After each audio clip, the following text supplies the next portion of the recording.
Good morning, everyone. Welcome to Living in the Light. I'm Asha Nayaswami. Let's start with the prayer. Heavenly Father, Divine Mother, Friend, Beloved God, Jesus Christ, Babaji Krishna, Lahiri Mahashaya, Swami Sri Yukteswar, Beloved Master Paramhansa Yogananda, Saints of all religions, dearest friend Swami Kriyananda, humbly we bow to you all. Help us to feel your presence, to live in this world in the constant company of Divine Mother, Heavenly Father, and all of the great masters. Help us never to forget, not even for a moment, that we are not alone, that your grace surrounds us, and if we but open our hearts, we can live always in thy joy. Om. Peace. Amen.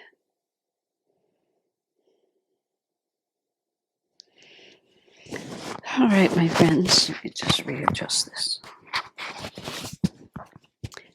I'm in California. It is the middle of September. Yes, it's the middle of September. Much of the state is burning. I know that's so dramatic, but that is really, let me phrase it differently. There's a lot of fires, and the winds are blowing in such a way that it's creating an extremely odd atmosphere where we are. We have coastal weather, even though we're some miles in from the coast, and we get this fog layer often in the morning.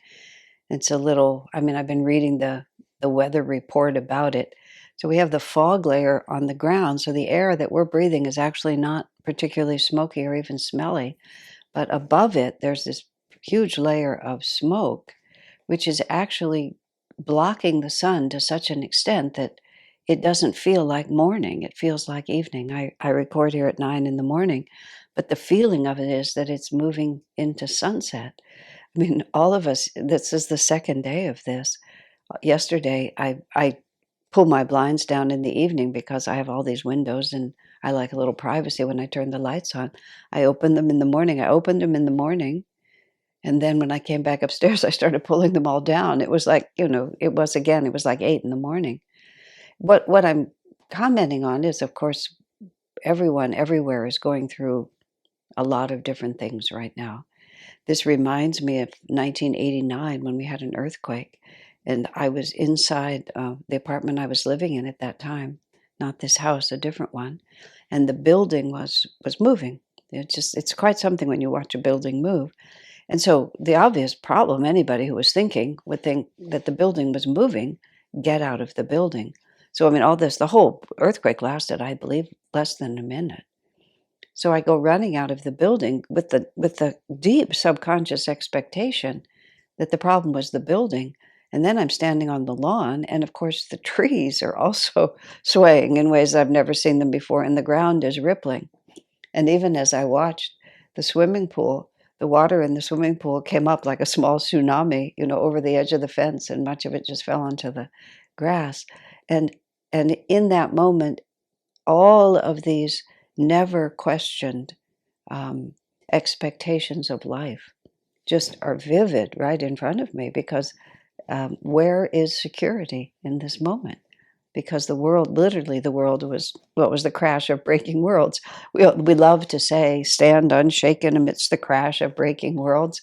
Well, for 15 seconds, the world was breaking around me. And what it really helped me appreciate, and what this strange light is helping me appreciate, the light is also beautiful, and it's this strange orangey. I keep looking out the windows. You can't see the windows, but I can. It's this strange orangey pink, which also just confuses the subconscious mind, which makes me think about a friend who had a hospitalization and an operation, and then there were complications with the operation, and for a number of days he was teetering quite on the edge.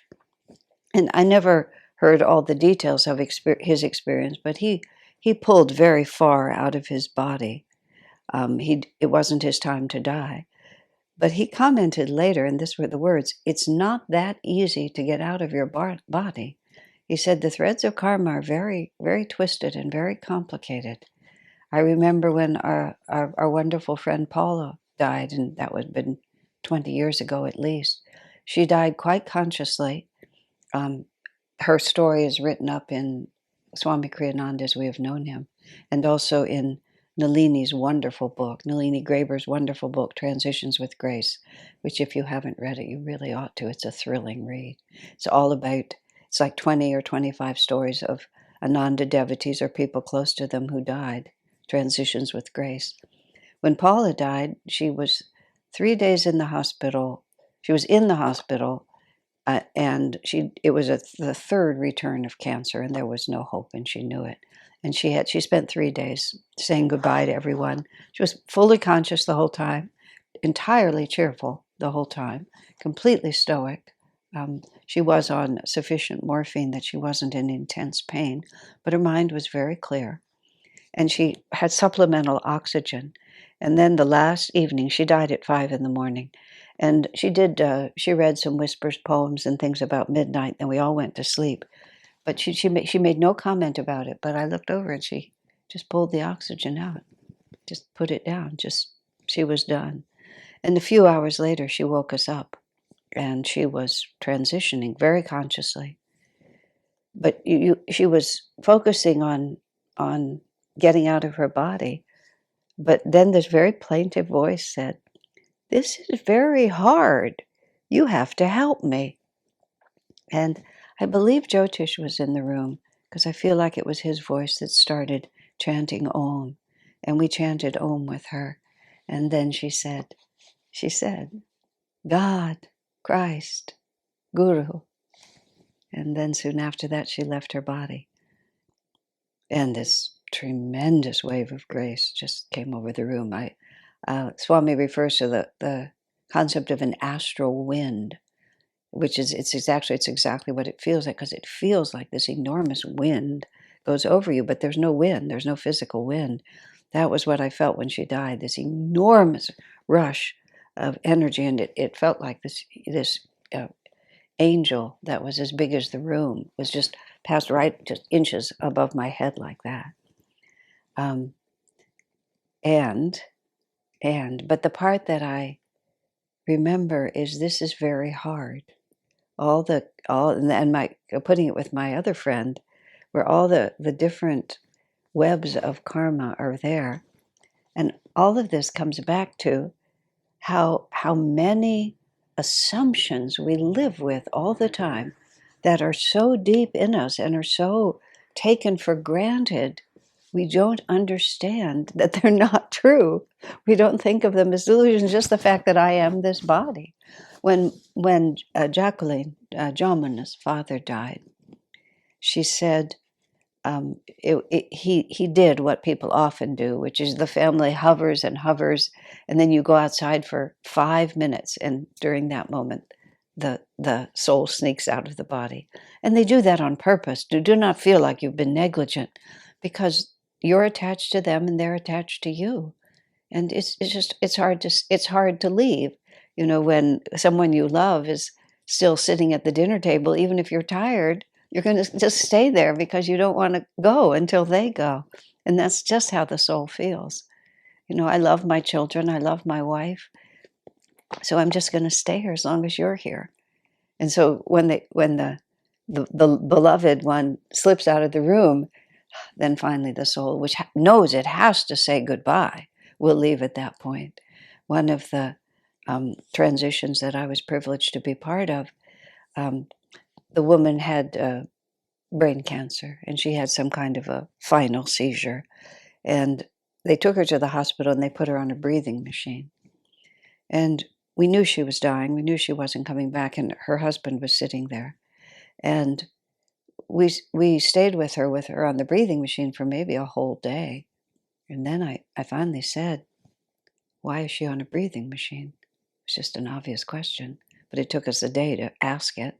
Why is she on a breathing machine? So the husband thought for a moment and thought, there's no reason. So he asked the doctor to take her off the life support, basically. So they took her off the life support, but she continued to breathe on her own. And she continued to breathe on her own for 5 or 6 hours. Finally, Bob was his name, sitting across I go like this because we were on either side of her bed. He just looked up finally and he looked at me. He said, "She'll never die as long as I'm sitting here." And so he just very courageously and very selflessly just kissed her goodbye and walked out of the hospital room and didn't come back.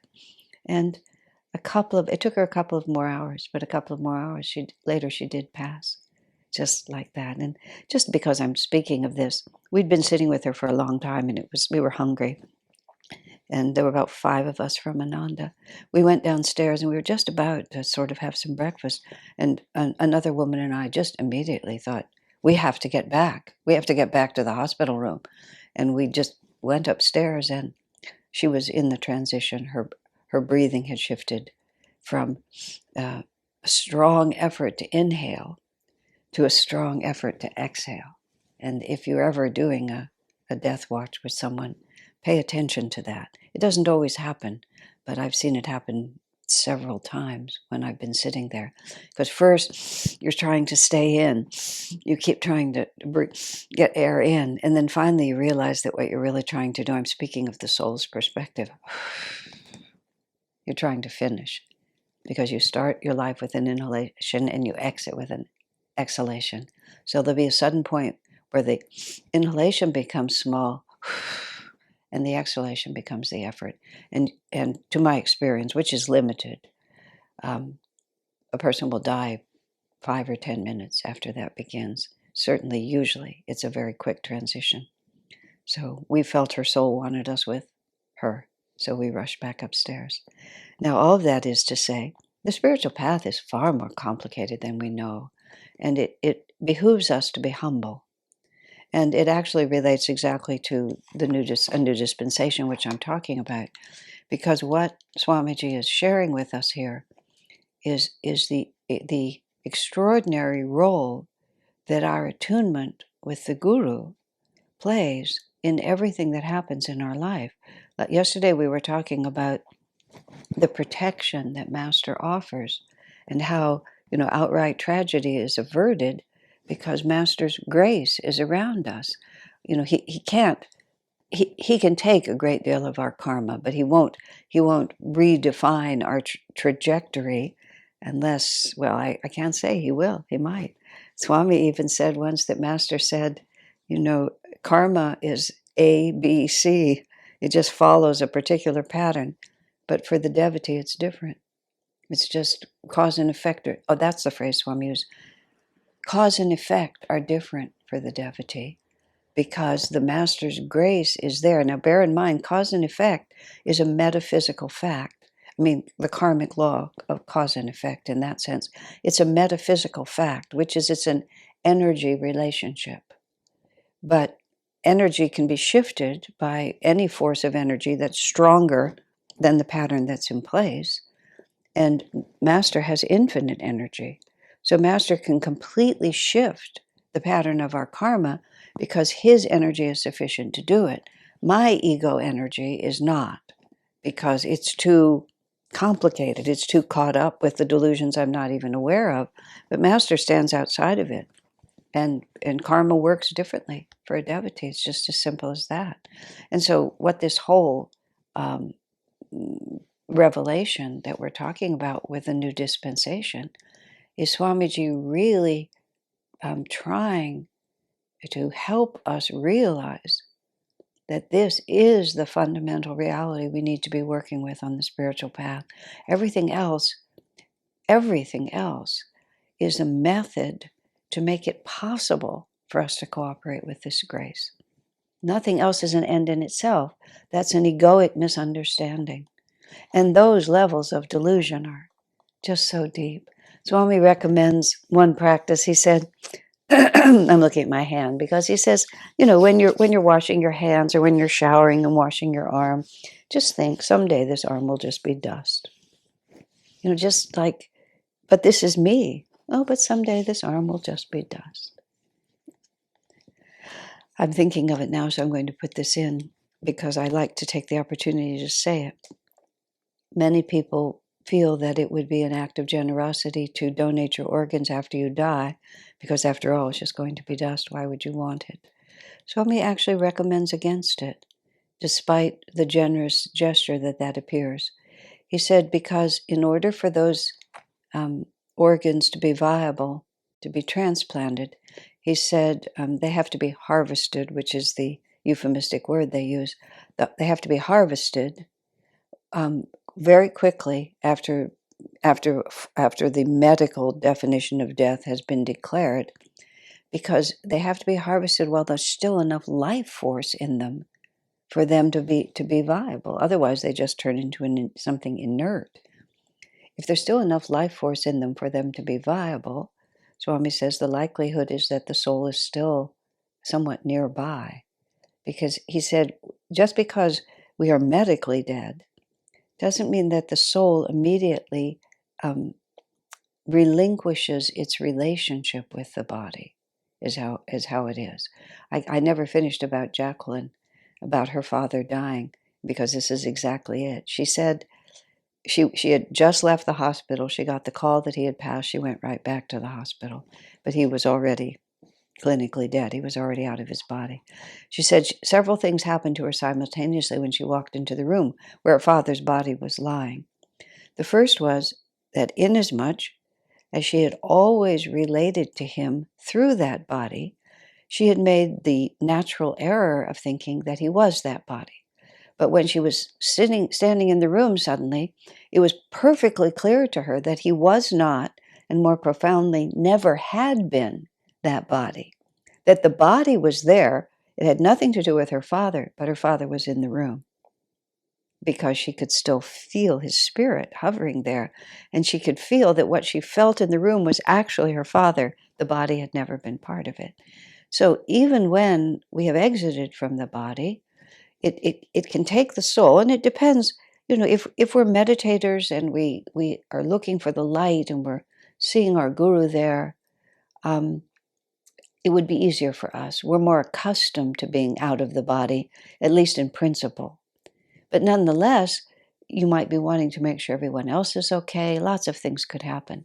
And what Swami says, if then the medical team rushes in, which they do, they rush in as soon as possible and start cutting the body up. He said it could be exceedingly disconcerting for the jiva, for the individual soul, and there could be an effort to try to sort of protect that body, because we've spent our whole lifetime protecting the body, and to just passively allow it to be hacked to pieces all of a sudden, Swami said it could be very confusing at a time when the last thing you want is to have confusion about who you are, where you belong. So even though you could alleviate other people's disappointment by making that kind of donation, he strongly suggested that we not do it. The reason I'm taking this opportunity is because it's not the kind of thing we talk about very often. And I always want to have the opportunity. It's in, I believe, Swami Kriyananda as we have known him, or maybe it's in Light Bearer, because Swami had this conversation with his mother. And his mother never understood, but Swami felt so strongly about it that she had intended to will, I think, her eyes, but he persuaded her not to. So anyway, moving right along with this. So now, and I'm not really hardly going to be able to talk about it because I've talked about so much else. The next section of this is called, this is just 3 little paragraphs or 4, it's called Attunement. And one of the reasons I picked up this brochure is because of that word, attunement. It's something that we talk about a great deal, and it's a very subtle concept. So Swami says, on the subject of attunement, over the years, I've made a few specific observations. First, for one, that those who serve this work selflessly are those who also gain the most from it. So the first is the importance of seva, of selfless service. And then secondly, those again who try to share with others the light they receive gain more spiritually than those who keep it to themselves. As Paramhansa Yogananda said, the instrument is blessed by what flows through it.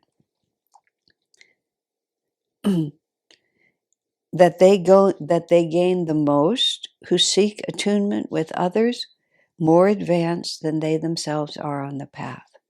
Service, sharing the light, respecting and trying to draw from those who are more advanced, and the last, and that they again gain the most spiritually finally, who realize that soul attunement with this path is more important even than long hours spent in meditation without the companion effort to establish such inner attunement. Now, those are all big thoughts, and we'll talk about them briefly. We'll start talking about them before we go forward. Those who serve selflessly. Now, it's very interesting to me because some of us are temperamentally inclined towards service. It's just the way we were made. I'll speak for myself in this respect. One of the great concerns of my childhood, of my youth, I was introduced to self-realization just before I was 19. So it was basically my adolescence. My deep concern was that I had this burning desire to serve, meaning to do something useful that would really benefit people. And I couldn't find a cause that I could really believe in. And it was a cause of enormous inner anxiety for me, which even after I came on the path continued until I met Swami, which was when I was 22. But not everyone is inclined that way. So those of us who are find it hard to believe that not everyone feels this way. But some people are just more solitary in their way of thinking. Now, Swami's trying to correct it here, but they may think, self-realization is my relationship with God. And one can also get the Vedantic idea, which is what Swami's also dealing with here, which is this is all God's play and it's only a dream. I was talking about death earlier. When we die, it ceases to exist in the same way. When my mother died, I asked Swamiji, what will she remember about this world? Because I wanted to be very appropriate in my relationship to her even after she had passed. But I was also willing to simply let it go because the mother-daughter relationship had been based on biology, which was based on the physical body, and the physical body was gone.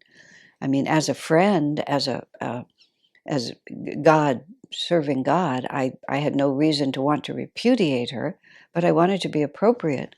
But also, if I concentrated too hard on remembering her as my mother and continuing a daughter's duty to her mother, would that actually hold her back? Because just as, it was a biological relationship, that incarnation was gone. I didn't want to always be tugging on her sleeve and calling her mom when she was ready to go on and be someone completely else.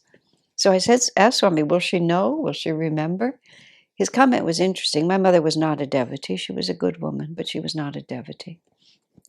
He said, in her state of consciousness, and I'm trusting Swami's intuition to know, in her state of consciousness, he said, she'll vaguely remember, but the details will be obscure to her.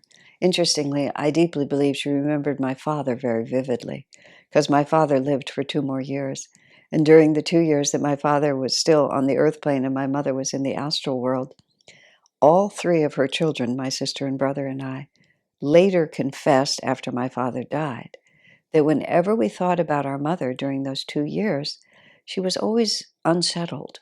She was just uneasy, and there was something uneasy, and we never talked to each other about it, but we all felt it. It was hard to concentrate on her because you felt her uneasiness. The day my father died, it stopped. From that moment on, my mother was at peace. This is just my fun. I have no way to verify this. My father became memory impaired, and he was taken care of in a very nice with a very nice group of people. And there was a woman there named Mary who was also memory impaired. And they kind of became sweethearts in a very little way, because neither of them were capable of carrying through much, but there was a little extra spark. If my mother knew that, she would have been so mad at him. So sometimes, and I'm sure it's more true, they were together for 56 years and they were very devoted to each other. But I can just see her being so upset about it. Who knows whether any of that is true, but as you can see, it amuses me to contemplate it. So, what was I talking about before then? Oh, I was talking about the fact that some of us who are constituted to serve, oh, yes, if this world is just a dream, what is the point? And it's a very good question. And Swamiji himself, Master told Swamiji that he was self-realized. And, I don't exactly know what that means, but that he wouldn't have that experience until after he left his body. Master gave him the enigmatic prophecy. Death will be your final sacrifice, he said to Swamiji, in terms of his moksha, his absolute freedom in God, but simultaneously told him that that state of consciousness was already his.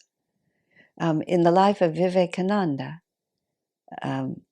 Ramakrishna told Vivekananda, he gave him the experience of complete spiritual freedom, then pulled him out of that experience, Ramakrishna did, and he symbolically said, I have the key to your moksha, to your liberation. Ramakrishna said, but I'm going to put it in my pocket because you have work to do. And Swamiji was not gifted with the capacity that Rajasi had to just sit for hours and hours in a state of samadhi. It was just not given to Swami to do that. Master told him he would not have that kind of experience. And Swami said he understood, because if he had been able to do that, he never would have done the work he did. And that was precisely what Ramakrishna said to Vivekananda. Because if you can see, if you can just exit from this world so easily, the importance of all the effort required to make something happen in this world, the motivation would simply be gone. Both for Master and both for Rajasi and Sister Gyanamata, who were Master's two most advanced disciples. Rajasi was running a meditation group in Kansas City, St. Louis, where he lived, and Master just told him to close it. And Sister Gyanamata never had a public role. She never did any teaching. Swami wanted her to write magazine articles for the magazine when he was the editor. He thought, wouldn't that be wonderful? She just never even considered it, because they were past the point of needing that kind of external expression. But for the rest of us to serve, and Swami says this in Patanjali's, in his commentary on Patanjali, selfless service, especially to a divine cause, is the fastest way to overcome the ego.